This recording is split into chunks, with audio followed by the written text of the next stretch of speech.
I'm Selkie, and this is Cleopatra. Hi. And welcome to Spouting History. Except it's more kind of like spouting mythology. Today it's kind of more spouting history and mythology, because we're going to be talking about both the historical context within mythology and the mythology itself. Let's just get into it.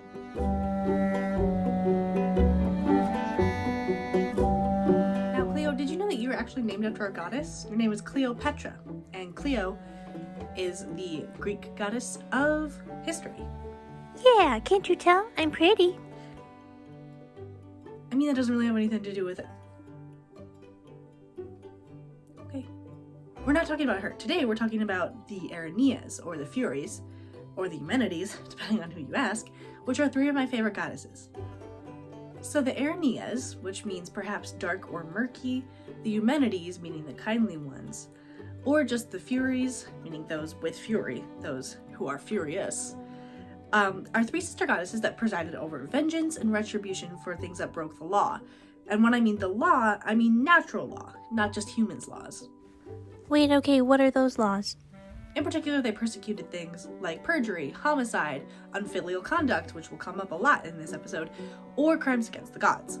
The victim of said crimes would put what's called the curse of the Araneas upon the perpetrator, and then the Araneas would come and get them, basically, and drag them down to hell. The most powerful version of this curse came from when a parent asked for a child to be punished because they had committed a crime against them, because that is exactly how the Furies were born. What happened?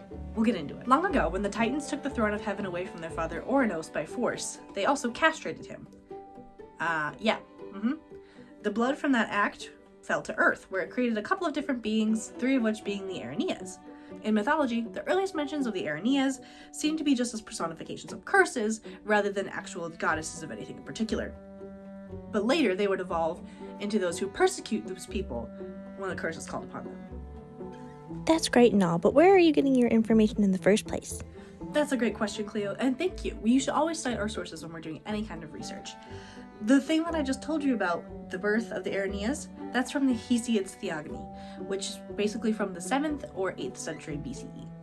We don't learn the names of the Furies until about 200 to 300 years later in Fragment 52 by Bacchylides, where their names are Tisiphone, Megara, and Alecto, and these are the names that are still used later by Pseudo-Apollodorus in the 2nd century CE. Now, if you guys have ever played Hades, you will know that the Fury sisters are like the first mini-bosses, maybe not mini-bosses, but the first bosses of the underworld that you have to get through. And they actually all have the names Megara, Tisiphone, and Alecto. Could you tell that I love Hades a lot? You can't see it, but over on my other wall, there's about 3 to 4 Hades posters. I'll put a picture up on the screen of them. But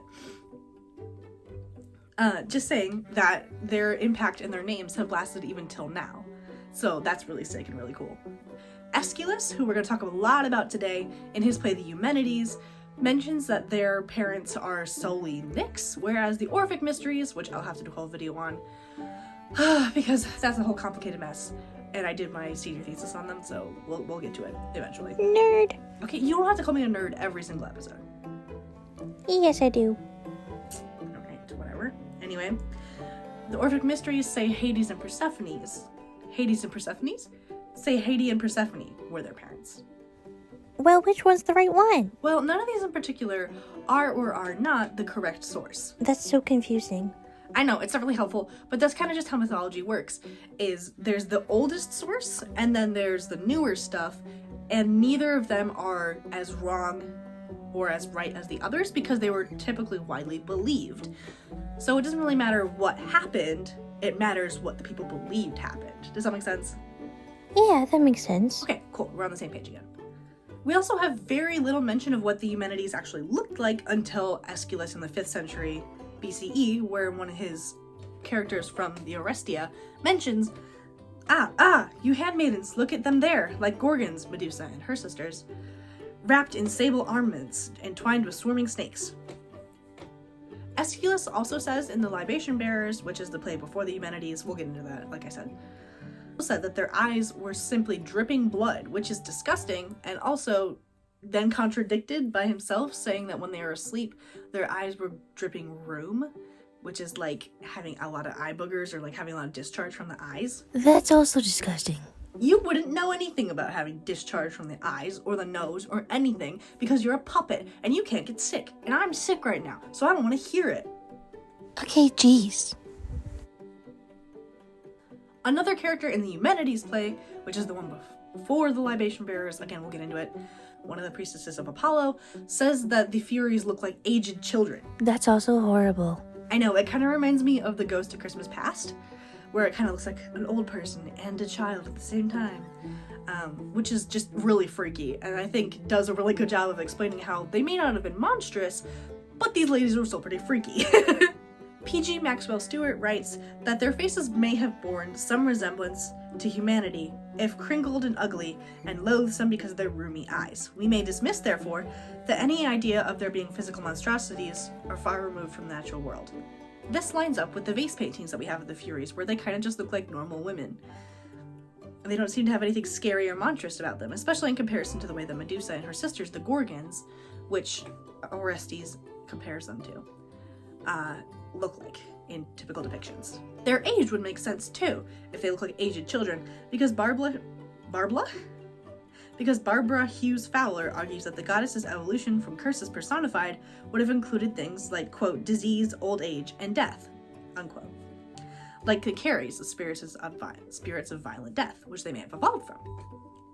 The Araneas have often been conflated with the Poni, spirits of retaliation, the Eri, spirits of curses, as mentioned before, the Praxidicae, spirits of exaction of justice, and the Mani, spirits of madness, under which they are worshipped in a couple different places. They're said to wear dark clothes, but the color of which clothes are not really specified. They also are supposed to be winged, but without feathers. Yeah, kind of like bats. If you ever watched the Percy Jackson movies or the Percy Jackson TV show, you'll remember that Mrs. Dodds, or one of the Furies, as we come to learn that she is, has bat wings. I think she does in the book too. It's been a hot minute since I've read those, but I did watch the show relatively recently with my siblings. Good show, good show. Definitely better than the movies, I will say.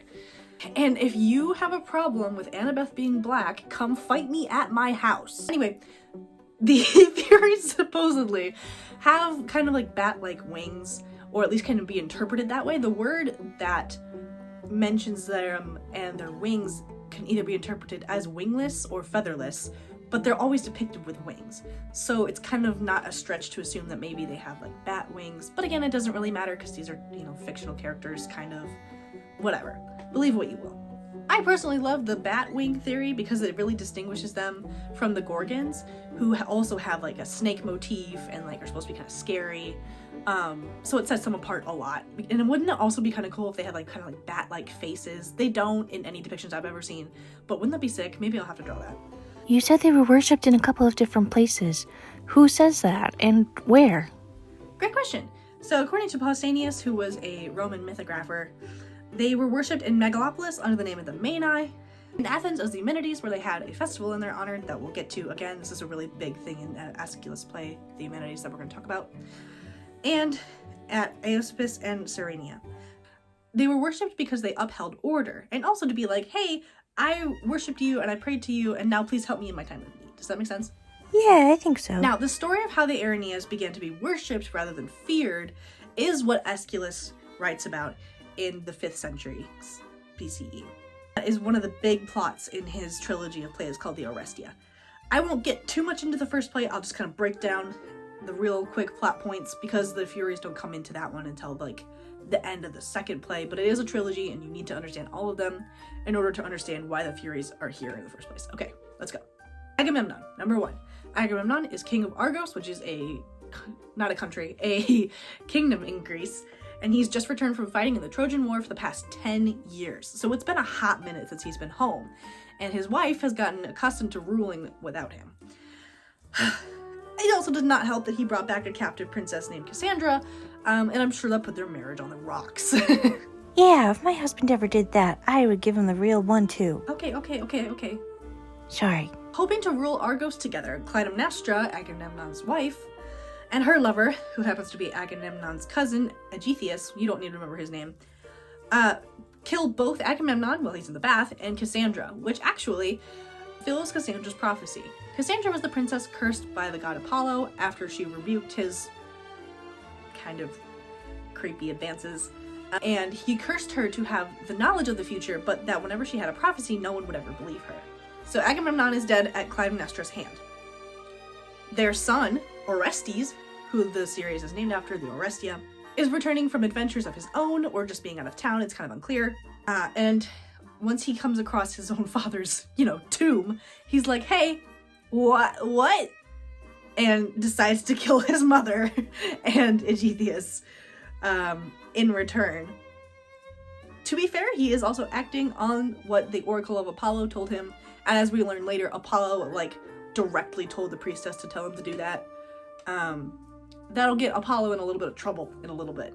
After he kills Clytemnestra, Orestes is then plagued by a madness, which, I'm not saying it's mental illness because you probably would have had to have existing mental illness before killing your mother to suddenly be, crazy, but semantics aside, he's struck by madness, which is part of what the Furies' punishment for killing someone in your family is.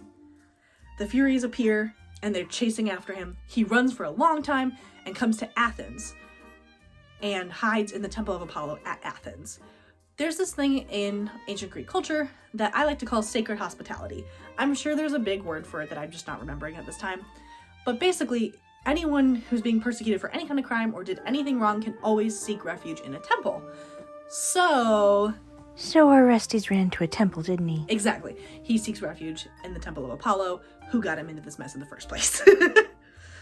Apollo, for his part, does put the Furies to sleep so they'll stop chasing him for just one freaking minute, and confesses that he was the one who made Orestes kill his mother in the first place.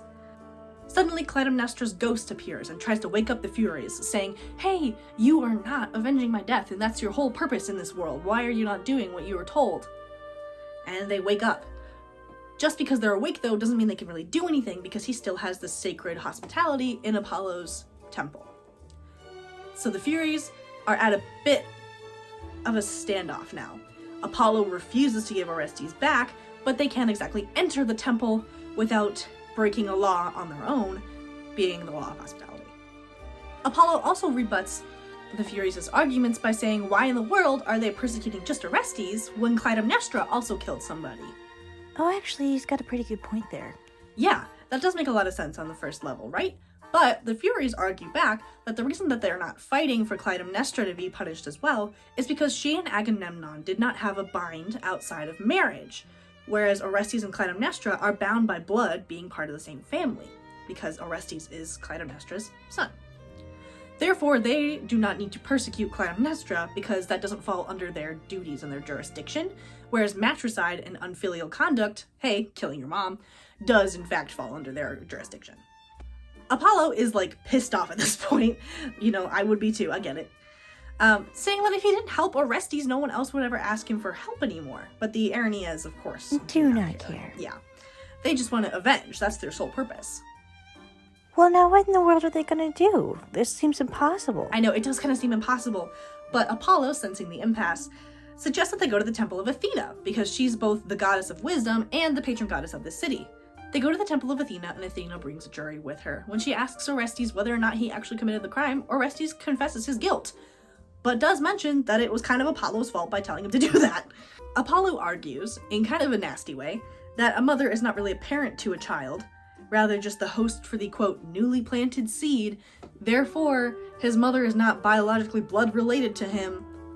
That's kind of gross, right? Yeah, that's really freaking gross. Yeah, it's kind of gross, misogynistic, but what they're trying to say is that the Furies have no claim on Orestes because his mother just carried him and didn't create him, and therefore they do not have a blood tie, which we know to be scientifically false, but at the time, that's their best understanding that they had.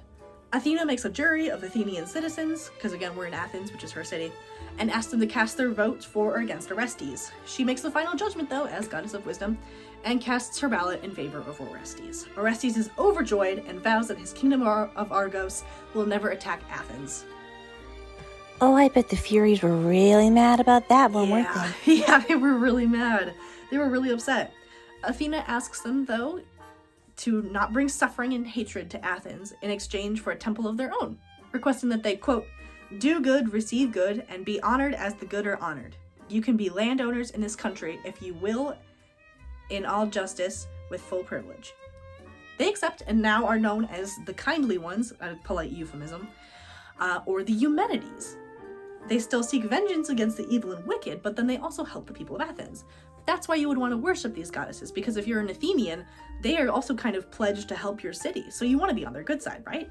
Yeah, so the story does have a happy ending. Yeah, the story does have a happy ending. Orestes goes free, and the Erinyes now have their own temple. But you said that Aeschylus was a playwright. Yeah. Why would he be an authority on mythology? I'm glad you asked, because now we get to talk about the context in which this story exists. Okay, so seeing as most people in ancient Greece were illiterate, or there was not, depending on what time, there may not have been a writing system, or most people were just straight up illiterate, theater played a really important part in educating the masses on how to live their lives. Theater was a major city event where people from all across the Attic Empire would come to Athens, the capital, for the festival of Dionysos. You may be familiar with Dionysos, whatever you want to call him, as he's the god associated with wine, dancing, and most importantly in this instance, theater. Theater kid. Yeah. Every year, 3 playwrights would compete in a competition writing 3 tragedies and 1 satyr play, or 1 comedy, funny, silly play. Tragedies are meant to kind of teach a lesson or overall tell people how to live their lives, sometimes quite heavy-handedly or sometimes as a metaphor. I would argue that this play does it kind of heavy-handedly because there's literally a trial. But point being, this play talks about justice and what happens when someone is guilty on paper but maybe not in practice. So what the difference is between killing your mother, who you're related to, and someone you're not related to, and what that means. Exactly. Thank you so much for sitting with us today and learning about the Eumenides, the Erinyes, the Furies. They are some of my favorite goddesses. I think they're really cool.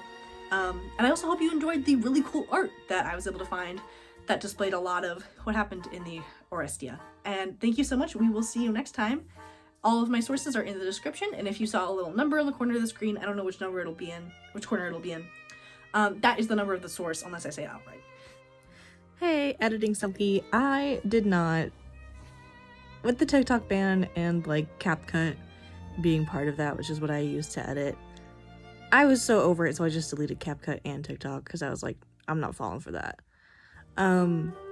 So I'm trying to learn how to use iMovie again, and I did not feel like putting all of the numbers of everything in the corner of the screen, so they are just by reference. The first thing I reference, number 1, in the description, number 2, they're just all in the description, because I am an academic, but I also work and have other things to do, and I'm tired, So thank you so much, and have a great rest of your day. Bye! Bye!